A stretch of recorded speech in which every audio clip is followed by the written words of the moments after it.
All right, so here we are. We're going over more of the anatomy and physiology, and we're going to have to use a couple different pieces here because we've got stuff from the skull, and we're looking at the inside of the skull where we have the frontal bone here in the top, the occipital bone in the back, temporal bones here, and the sphenoid across the middle.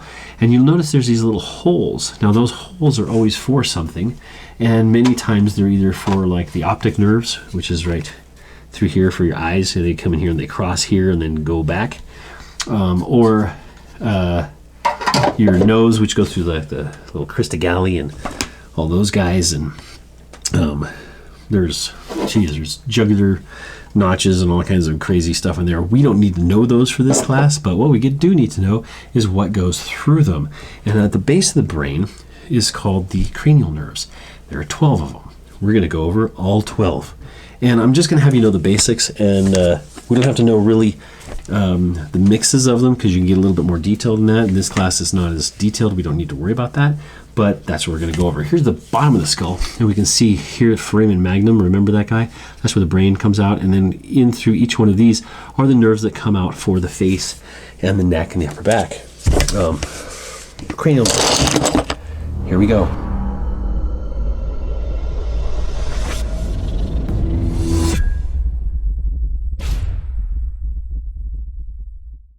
Okay guys, there's 12 cranial nerves, and I'm going to teach you how to remember them real quick, okay?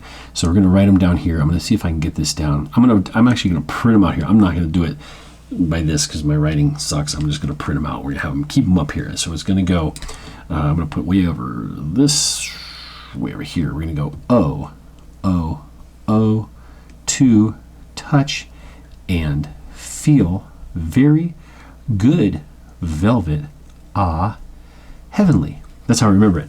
Now there's rated R ones and rated X ones, but we're going to keep it rated G. So O, to touch and feel very good, velvet, heavenly, right? One of those things. So the first one, each one of these, that's how you remember. It's called mnemonic. It's a really great way to remember some things, and this is one of them. Look up other ones. There's funnier ones, but that's the one we get to use here because of the audience that we have. The first one is going to be the olfactory. Okay, and I'm just going to type them up here. The olfactory means smell. It's a sensory nerve, receives chemicals from the outside, right up and through here and through this little, the cribriform plate, and there's the nerve right there. It's actually one of the places that the nervous system, the central nervous system, is closest to the outside. This is outside, by the way. You stick something up in there, it's still outside. It's outside your body.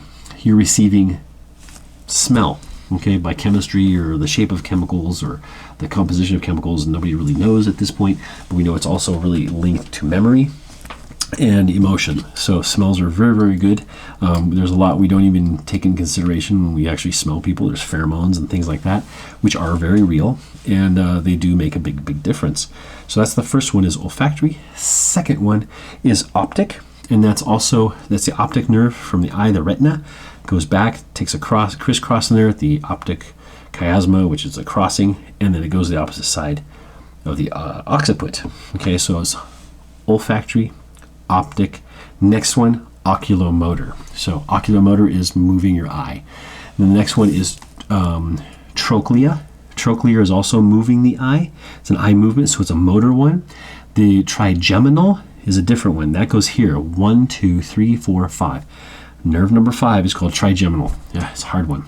3 parts. Comes out right here. Really good for acupuncture. People get like headaches. It's a Tinel's test if you do like this, a trigeminal neuralgia.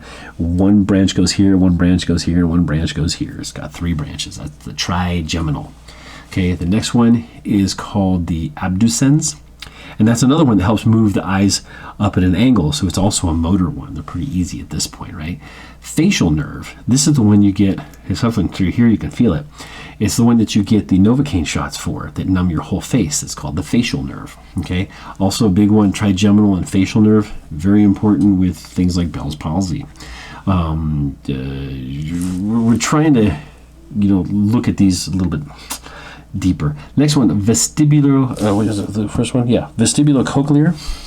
Vestibulo is the vestibule inside the ear gives you your balance, and then cochlear is hearing. So this is the balance and hearing part of the nerve. It's a very important nerve right inside, right there, the vestibulocochlear nerve.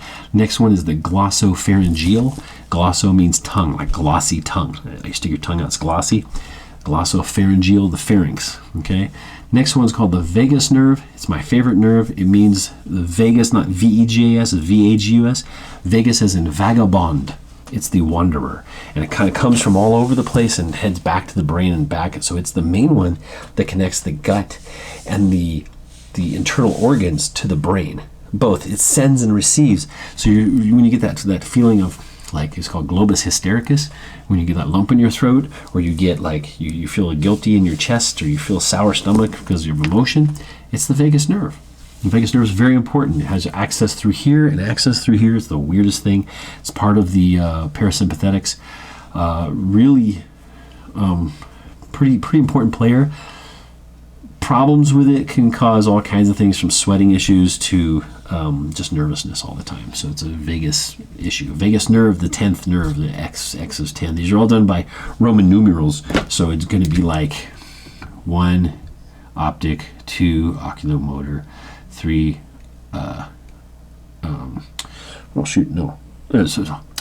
olfactory, optic, oculomotor, 3, 4, hopefully do that. 5 is trigeminal, 6 abducens, 7 facial nerve, 8 vestibular cochlear. Because I figure like the 8 looks like kind of an ear. It doesn't really, but that's closer you can get. G is glossopharyngeal, that's 9. 10, X is the vagus nerve. The next one is called the accessory nerve, which is 11. Accessory nerve runs accessory muscles to breathing.